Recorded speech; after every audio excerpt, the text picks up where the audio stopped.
समानुपातिक सांसद केही मुठ्ठीभर नेताहरूका श्रीमती र केही आफन्त पोस्ने बन्यो थलो। सार्वभौम सांसद केही नेताको कब्जामा रहेको नेता नेपाली काङ्ग्रेसका नेता चन्द्र भण्डारीको भनाई। काङ्ग्रेसबाट प्रधानमन्त्री देउबा र गृहमन्त्री बालकृष्ण खाँडकी पत्नीको सांसदमा इन्ट्री, निधिलाई पनि पर्यो दोहोरो चिट्ठा। रवि लामिछाने पनि रहेनन् चोखो। समानुपातिक सांसद छनौटपछि राष्ट्रिय स्वतन्त्र पार्टीमा विवाद। केन्द्रीय सांसद कार्कीले लेखे उपलब्धिको दुरुपयोग। राष्ट्रिय स्वतन्त्र पार्टीले समानुपातिक दलमा दलित महिला नपठाएपछि मचियो निकै ठुलो रणाको। समानुपातिक कोटाबाट पनि पहुँचवालाकै प्रवेश। नाम छान्न सकस काङ्ग्रेसमा रणाको।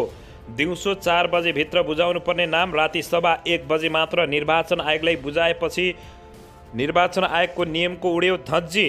विवादका बीच छानिएका राष्ट्रिय स्वतन्त्र पार्टीले छानेका समानुपातिक सांसद को परे त यसबारे सम्पूर्ण जानकारी। प्रतिनिधि सभा निर्वाचनमा यी जिल्लामा शून्य भए काङ्ग्रेस, नेकपा एमाले र माओवादी। माधव कुमार नेपालको गैर अभिव्यक्ति। जनताका सबै माग पूरा गर्न सकिँदैन। दलहरूले निर्वाचन आयोगमा बुझाएको समानुपातिक तर्फको सूची भोलिसम्म सच्याउन सक्ने। निर्वाचन आयोगले समानुपातिक सांसदको नामावली सोमबार सार्वजनिक गर्ने। यता काङ्ग्रेस र राप्रपाले बिहान पख मात्रै सूची बुझाए, मचियो निकै ठुलो रणाको। निर्वाचन आयोगमा 2 बजेसम्म लाइन। अबको प्रक्रिया के हुन्छ त यसबारे सम्पूर्ण जानकारी।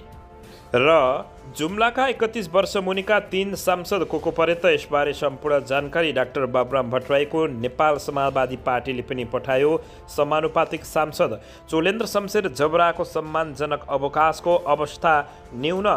रवि लामिछानेको पार्टीमा ग्यालेक्सी टिभीकै पूर्व कर्मचारी पनि समानुपातिक सांसद। यसअघि अर्कै पार्टीबाट सांसद बनेका 4 जनाले नेकपा एमालेबाट पाए प्रवेश। राप्रपाले निर्वाचन आयोगलाई बुझायो 5 महिला सहित 7 समानुपातिकको सूची। सार्वभौम सांसद केही नेताको कब्जामा बनाउँदै नेताहरूले आफ्नै बुढी र आफ्नै साला भतिजलाई बनाए सांसद। अब हेर्नुहोस् पुरा समाचार।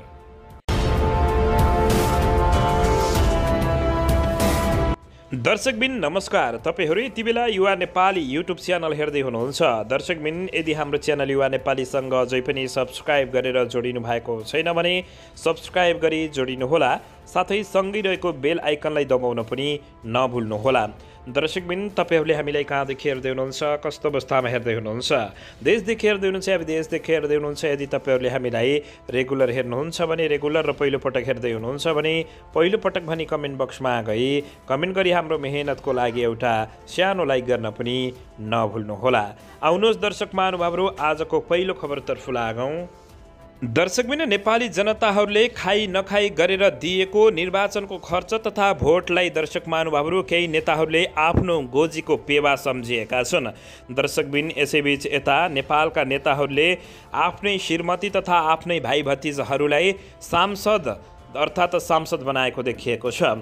यसैबीच नेपाली काङ्ग्रेसले प्रतिनिधि सभाका 32 समानुपातिक उम्मेद्वारको नाम सांसदका लागि निर्वाचन आयोगमा सिफारिस गरेकोमा अधिकांश आफ्नैलाई पोसेको छ।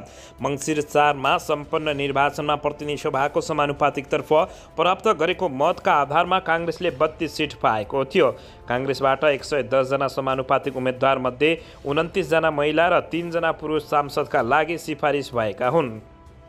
दर्शकबिन काङ्ग्रेस मात्र होइन, नेकपा एमाले, राष्ट्रिय स्वतन्त्र पार्टी, नेकपा माओवादी, नेकपा एमाले लगायतका ठुला दलहरूमा पनि दर्शक महानुभावहरू समानुपातिक कोटाबाट आफ्नै र पहुँचवालाकै प्रवेश गराएका छन्।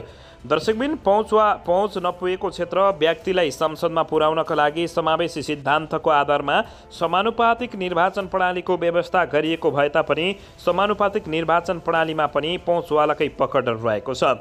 दलहरूले निर्वाचन आयोगमा बुझाएको समानुपातिक सांसदको सूचीमा पटक पटक सांसद भइरहेका पार्टीका वरिष्ठ नेता, तिनका छोरा छोरी, आफन्ती, श्रीमती लगायतका तथा नेतृत्वलाई रिझाउन बारम्बार उनीहरूको अघि पछि हुनेहरू रहेको देखिएको छ। दर्शकबिन क्लस्टर अनुसार प्रतिनिधित्व गराउनुपर्ने र सङ्घीय सांसदमा 33% महिला प्रतिनिधित्व गराउनुपर्ने संवैधानिक बाध्यताका कारण महिला, आदिवासी जनजाति, मधेसी, दलित, मुस्लिम, थारू, पिछाडिएको क्षेत्रको प्रतिनिधित्व गर्ने भन्ने गराउँदै पर्ने संवैधानिक बाध्यता दलहरूले पालना गरेका भए तापनि त्यसभित्र पनि पहुँचवालाकै प्रवेश भएको छ। दर्शकबिन नेपालका नेताहरूले लाज पचेर यति बेला यो कार्य गरिरहेका छन्, तर नेपालको संविधान नै त्यस्तै छ, जनताहरू हेर्न बाहेक केही गर्न नसक्ने अवस्था रहेको भन्दै निकै आलोचना भएको छ।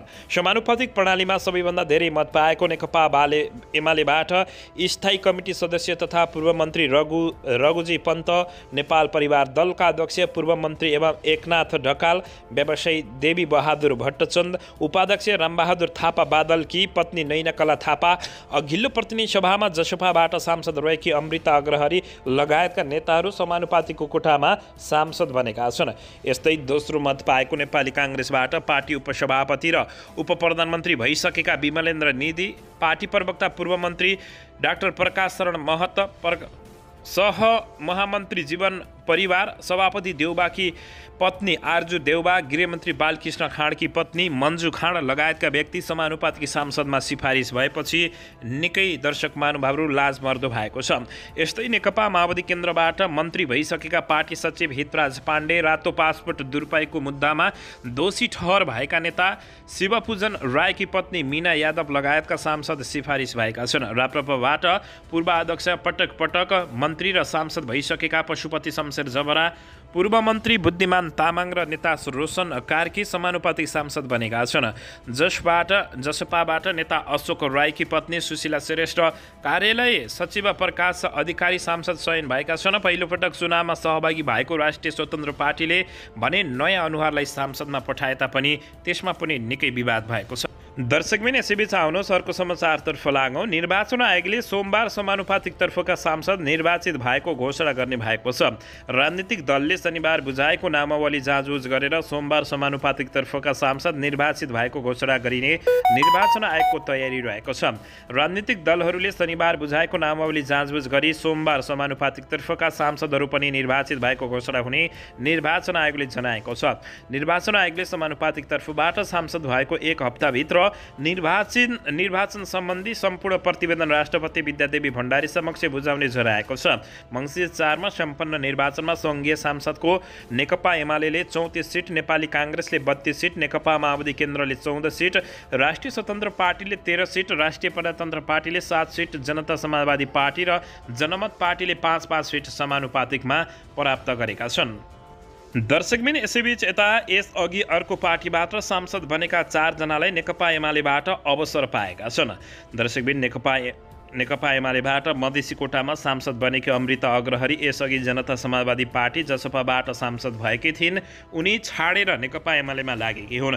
उनी 2074 को निर्वाचनमा तत्कालीन राष्ट्रिय जनता पार्टी राजपाबाट सांसद बनेकी थिइन्। राजपा र समाजवादी पार्टीको एकताबाट जसपा बनेर पुनः विभाजन भएपछि उनले जसपा नै रोजेकी थिइन्। जसपामा डाक्टर बाबुराम भट्टराई र उपेन्द्र यादवको अन्तर्सङ्घर्ष हुँदा अग्रहरी भट्टराईको पक्षमा थिइन्। अन्तिम समयमा यादवसँगै रहेकी अग्रहरी यसपालि चुनावको मुखमा मात्रै नेकपा एमाले प्रवेश गरेकी हुन्।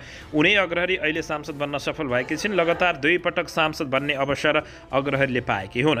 दर्शकबिन एमाले समानुपातिकतर्फ 34 जना सांसद जितेका छन्। समानुपातिकतर्फ पठाउने सांसदको सूचीमा आधा दर्जनभन्दा धेरै अन्य पार्टीका आएका छन्। त्यसो त नेकपा एमाले पहिलो र दोस्रो संविधान सभा अर्को पार्टीबाट सांसद बनेकाहरूलाई पनि अवसर दिएको छ। पहिलो र दोस्रो संविधान सभामा परिवार दल सांसद बनेका एकनाथ ढकालले अहिले नेकपा एमालेबाट सांसद बन्ने अवसर पाएका छन्। उनी खस आर्यकोटाबाट सांसद बनेका हुन्। ढकाल युनिफिकेसन चर्चासँगै जोडिएका व्यक्ति हुन्। उक्त भ्रष्टाचार काण्डमा चर्चाका नाम उनले नेपालमा अर्थात् दर्शक महानुभावहरू नेपाल हिन्दूहरूको बाहुल्यता रहेको देशमा पनि इसाई धर्मको उनलेहरूले प्रचार गरी हिँडिरहेका छन्। नेकपा एमाले अध्यक्ष केपी शर्मा ओलीसँग निकट सम्बन्धका कारण उनी समानुपातिक सूचीमा परेका हुन्। मधेसी कोटाबाट सांसद बनेकी प्रतीक्षा तिवारी मुखिया पनि दोस्रो संविधान सभामा माओवादीबाट समानुपातिक सांसद बनेकी थिइन्। अहिले नेकपा एमाले बनेकी छिन्। दर्शकबिन यसैबीच पहिलो र दोस्रो दुवै संविधान सभामा नेपाली काङ्ग्रेसका तर्फबाट समानुपातिक सांसद बनेका अमृतलाल राजवंशी अहिले नेकपा एमालेका तर्फबाट सांसद बनेका छन्। दर्शक महानुभावहरू यी अवसरवादी नेताहरूलाई तपाईँहरूले के भन्नुहुन्छ अवश्य पनि मनमा लागेको प्रतिक्रिया दिन नभुल्नुहोला। दर्शकबिन, यसैबीच सर्वभौम सांसद केही नेताको कब्जामा परेको भन्दै नेपाली काङ्ग्रेसका नेता चन्द्र भण्डारीले निकै दुखेसो पोखेका छन्। नेपाली काङ्ग्रेसका नेता नवनिर्वाचित सांसद डाक्टर चन्द्र भण्डारीले सर्वभौम सांसद केही नेताहरूको कब्जामा रहेको बताएका हुन्। काठमाडौँमा आयोजित बधाई तथा धन्यवाद ज्ञापन कार्यक्रममा भण्डारीले जनताले चयन गरिपठाएका प्रतिनिधिहरू स्वतन्त्र र निष्पक्ष रूपमा काम गर्न सक्ने अवस्था पनि कुनै हालतमा नभएको बताएका छन्।